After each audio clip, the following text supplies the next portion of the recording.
Guinea Bissau and, monitoring these elections? Thank you so much. Since I left office, I've always been scared talking to the media. But in this particular case, I decided to speak to the media. First and foremost, to thank Nigerians for the show of empathy, the encouragement, because while we are in Bissau and this so-called coup happened, the information we got was that the whole country was agitated, young and old, irrespective of religious divides or political divides. And I sincerely appreciate Nigerians. And I want them to hear directly from my mouth to appreciate their concern. And secondly, to thank my president, President Tinubu, and the Ivorian president, President Ouattara. Both presidents were to send aircraft to lift us, but somehow, Côte d'Ivoire is closer to Guinea-Bissau, and there's always some relationship between Francophone countries and the Lusophones among the Francophones. They were able to penetrate their system to get landing permit first before Nigeria could do that. So the Ivorian aircraft was already on their way to pick us. So when we learned about the Nigerian aircraft about leaving, we asked them not to bother. That is why if you see the picture that was brought by an Ivorian aircraft. So we thank the two presidents, President Ouattara, President Tinubu, and indeed thank Nigerians, young and old, for that. And specifically, what happened in Guinea-Bissau, I wouldn't call it a coup. It was not a coup. Maybe some people describe it as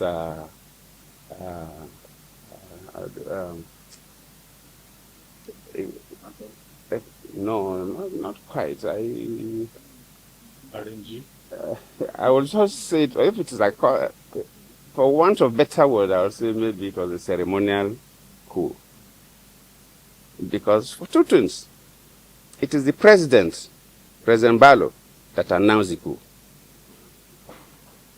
Before later, the military man came up to address the world that they were in charge of everywhere. Then Embalo has already announced the coup, which is strange.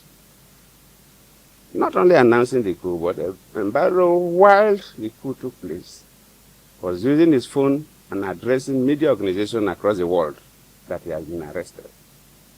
I'm a Nigerian close to 70, and I know how they keep heads of state when a coup takes place. Recently, I was a mediator in Mali, an ECOWAS mediator in Mali, and within that period, we had a military coup. Military don't take over governments, and the sitting president that they overthrown will be allowed to be addressing press conferences and announcing that he has been arrested. Why does this happen? Who is fooling who? Basically, what happened in Guinea-Bissau is quite disturbing to me, who believes in democracy. In fact, I feel more pained than the day I called Buhari to congratulate him when I lost the election as a sitting president. Because I've been quite particular about Guinea-Bissau. As a sitting president, then, Guinea-Bissau was in crisis. Started by about 2012. By 2011, we have to go physically. We worked with them and made sure that by 2014, we want 2013, elections were conducted. In fact, it was so bad the day that I learned that the military man went to the office of the prime minister and slapped the prime minister in the office. It was that bad. And what is happening is like we are going back to those dark days of Guinea-Bissau, where the military can do whatever they think they can do. It's totally not acceptable. The elections were done peacefully. We were in the field.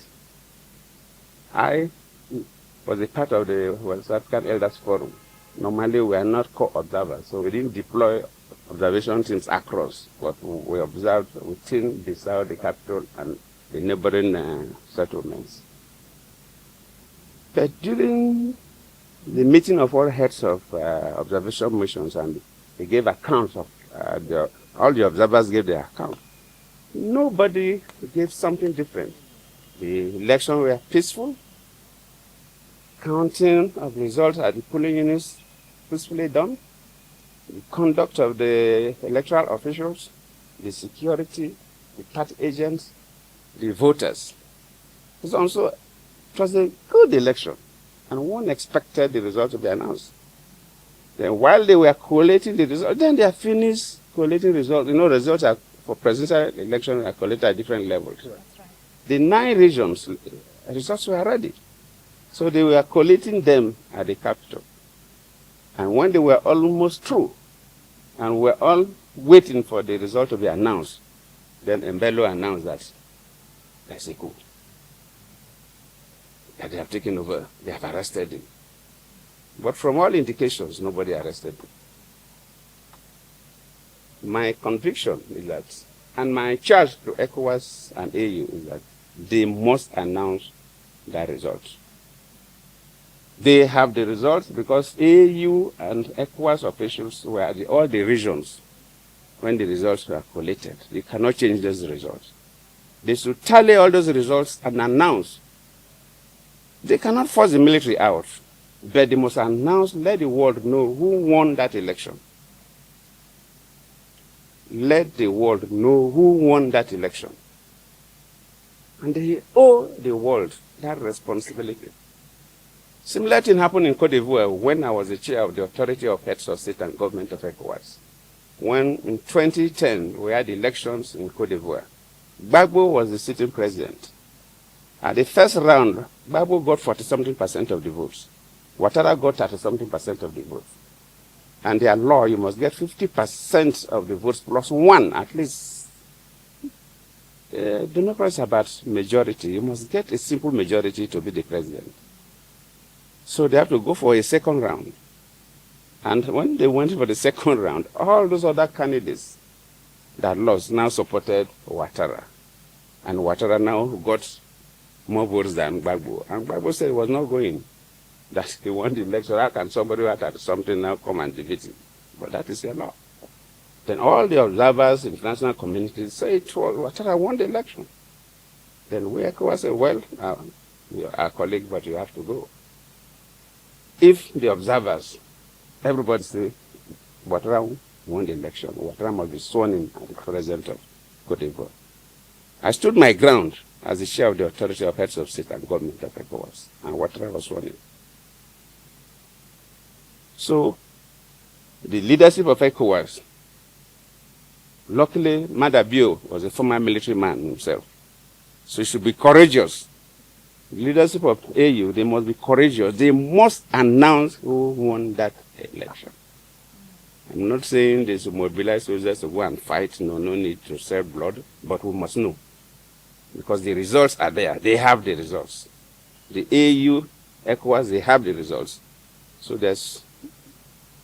cannot be playing pranks. Nobody should call others fools. There's no way they remove a military coup.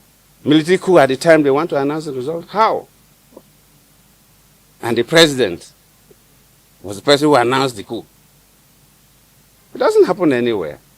Well, people are too young, so they didn't know what used to happen in Nigeria. Well,